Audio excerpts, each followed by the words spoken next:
I den här videon får ni höra Susanne Carnimo Knight, VD för Gotland Alandia Cruises, prata om lönsamheten, miljöfrågor och vilka Birkas största konkurrenter är.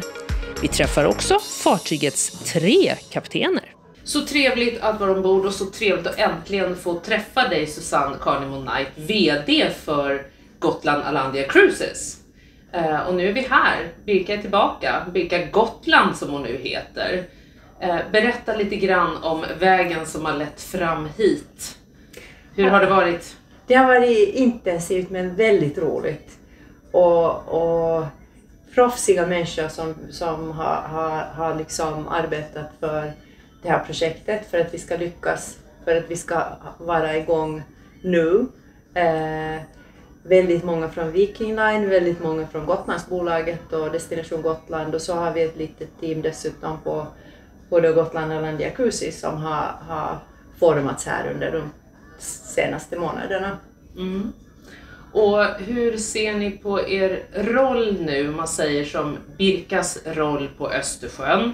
Det har ju alltid hetat att hon är det enda riktiga kryssningsfartyget i och med att det inte finns något bildäck. Det är en sån här väl inarbetad fras, eller sanning som det också är. Men vilken roll kommer hon ha framöver och vad är Birka Gotlands styrka? Och vem är hennes största konkurrent? Oj, det var många frågor samtidigt. Ja, det var många samtidigt. Vad ska vi bena ut vi kan börja med... Om vi ser, som Birka Gotland på Östersjön nu. Vem är hon för och vilket segment fyller hon? Ja, men, Birka Gotland är på det sättet unik på Östersjön för att de flesta andra fartyg gör ju flera olika saker samtidigt. De tar också frakt och har en roll som transportör. Och då kan man också kalla de fartygen färjor. Och vi är då ingen färja för att vi fyller inte det syftet, utan vi fyller ett annat syfte för våra kunder. Och det är att vi tar hand om kunderna som vill smita vardagen och helt enkelt bli omhändertagna och njuta av god mat, av att vara ombord, fina hytter, underhållning. Och bara sällskapet ombord också. Och jag gillar verkligen det här ordet, vardagssmitaren, som ni har befäst nu. Jag tycker det är ett väldigt bra uttryck. Ja. Men just i det här du säger nu hör jag någonting som för mig det blir en liten orosklocka. För de andra stora rederierna, de som är färjor och tar frakt, det är ju det de säger. Det är våran grundbult, vår liksom ekonomiska styrka att vi kan bära verksamheten tack vare frakten. Hur kommer Birka klara sig som inte har frakten? Litar ni på passagerarna och att ni kommer vara så pass belagda att det blir en lönsam produkt? Det gör vi. Och det är många kloka huvuden som har slagits ihop för att räkna ut lönsamheten. Och vi är nog helt övertygade om att vi kommer att hitta lönsamhet i vår verksamhet. Mm. Och vem är största konkurrenten då?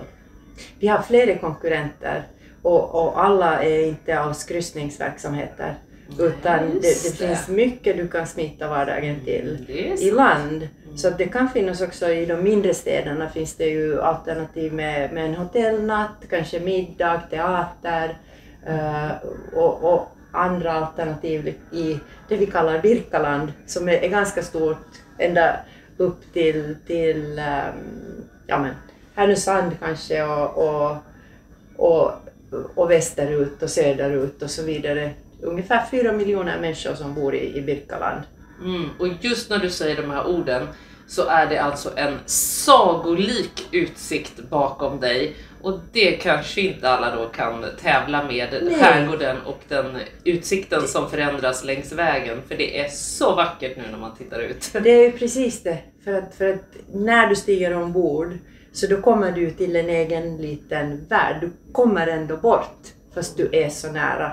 Så det är det som är unikt. Så det blir en liten minisemester fast du inte är långt hemifrån alls. Och då åker du på havet, du får den här utsikten och du får njuta av vår bästa natur. Och en sista fråga som jag vet är en väldigt viktig fråga säkert för Destination Gotland också. Jag är mer insatt tror jag kanske på Viking Lines sida. Och det är miljöfrågan. Hur kan Birka jobba med att vara mer miljövänlig då hon vill ha ett fartyg från 2004? Och kanske inte var byggd på det sättet som man bygger ett fartyg idag. Vad kan vi säga där? Vi gör allt det vi kan göra inom ramarna då för det vi har att jobba med för tillfället. Och det är att tänka på eco-driving. Då har vi ett system som heter Blueflow som räknar ut precis den optimala hastigheten för att spara i de olika vädren, liksom hur du sparar på bränsle. Så det är ett sätt. Sen finns det ju andra sätt också med matsvinn. Vi ser till att vi inte använder farliga kemikalier. Så alla de bitarna som bägge ägare är väldigt noga med och som bägge ägare har jobbat länge på när det gäller hållbarhet. Både på Gotlandsbolaget och Viking Line. Så där har vi ju dessa två som har fört med sig all den erfarenheten till vår verksamhet. Och delvis kommer besättningen från de två verksamheterna också och kan driva det här vidare. Så där är vi i goda händer, det skulle jag säga. Och nu sa jag att det var sista frågan, men jag har en till. Och det är den tidigare trogna Birka-stammisen, och det finns många där ute som vars hjärtan klappar för Birka-fartyget. Hur kommer de fortfarande känna sig hemma när de kommer ombord på Birka Gotland? Det är ju en ny produkt i en gammal skrud som jag sa innan vi klev på i ett annat klipp här. Kommer den gästen fortfarande känna sig hemma? Ja, men det tror jag absolut. Det är jag helt övertygad om.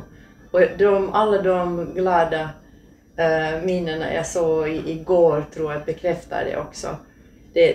Det finns mycket av Birkas personlighet kvar. Och den värnar vi om. Så absolut, det tror jag. Vi ser fram emot en fortsättning, att fortsätta upptäcka skärgården med Birka Gotland. Så tack för det. Ja, och nu har vi fått den stora äran att träffa Birka Gotlands 3 befälhavare. Jag är van med att 2 har jag varit med om, men ni är 3. Och jag tänkte att ni skulle få börja med att presentera er själva här. Pontus Jönsson heter jag och är en av 3 befälhavare ombord här på Birka Gotland. Och John Englund heter jag. Och jag heter Thomas Jansson. Men hur fungerar det då när man är 3 stycken befälhavare som delar på ett fartyg? Hur långa pass är det, antal dagar, veckor, månader innan man byts av? Eller är det... Ja, berätta lite grann om hur ni delar på den här positionen. Ja, vi jobbar 10 dagar och sen är vi 20 dagar lediga. Så det blir ju så när vi är 3 stycken och delar på samma tjänst. Just det. Så det är ju härligt. När man går hem så lämnar man över fartyget då åt nästa befälhavare. Så då. Och under de här 10 dagarna när man jobbar, då är det dygnet runt antar jag som man har ansvar för. Så är det. Är det någonting, då är man... Ja, det kan ringa när som helst på dygnet. Ja, men precis. Och vad kan det då ringa om? Det kan vara vad som helst. Är det nattetid så kanske helikopter som ska hämta en sjukfall och det, då måste vi upp. Som ett exempel. Det kan vara stora ordningsproblem på vissa fartyg. Och annars hur ser det kanske inte finns någon vanlig dag i en befälhavares liv, men hur kan en dag se ut? Vad har ni för arbetsuppgifter? Vi kör ju på en turlista så att det blir ju en vanlig dag i turlistehänseende. Okay, ja. Så då stiger man ju ofta upp och kör in till Mariehamn och förtöjer där och så åker vidare till Stockholm. Och under de här resorna så kan det egentligen vad som helst hända. Både passagerarmässigt, personalmässigt. Och det är det som är så intressant med det här jobbet. För ingen dag är den andra lik. Många tycker att när åka fram och tillbaka blir inte det tråkigt. Men det är egentligen den lilla biten. Den stora biten är med alla människor det som man träffar och jobbar med. Det är det som är intressant med det här jobbet. Och när man väl har kunskapen om ett fartyg och hur det ska framföras, vilka andra kvaliteter är viktiga att ha. Jag kan tänka mig att behålla lugnet i en het situation lär ju vara en av de egenskaper som är viktiga att ha. Kan ni komma på några andra eller nämna något annat som är viktigt? Det är ju relativt mycket administration, det är personalärenden. Sånt, så att det är ju mycket sådana arbeten. Man tänker ju att en kapten eller en befälhavare som står på bryggan och kör båt och så vidare. Men det är i slutändan det är en ganska liten del, en liten del i vår vardag så att säga. Ja. Så. Ja, jag känner att man är en teamplayer här ombord. Man måste se till att allting fungerar och att alla är med. Eftersom vi har ju helhetsansvaret också. Rent lagligt. Så just det.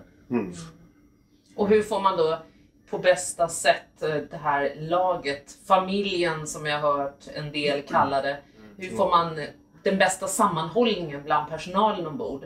Ja, det måste man jobba med dagligen. Jo, absolut. Ja.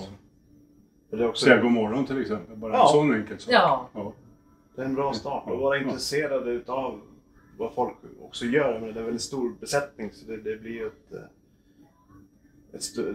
ledarskap dagligen. Att se alla i deras roll kanske. Ja, men verkligen. Och försöka. Det är jättekul med det här gänget. Så på det viset är vi lyckligt lottade. Är det mycket glädje och energi bakom kulisserna här nu då som väntar på att få ta emot gästerna igen? Ja, visst är det ju det. Hela den här fantastiska besättningen som vi har. Så har ju jobbat fram till den här dagen. Och väntat och gjort ett helt fantastiskt jobb. Utan dem så skulle inte vi vara någonting. Utan det är våran besättning som är helt fantastisk. Härligt att höra.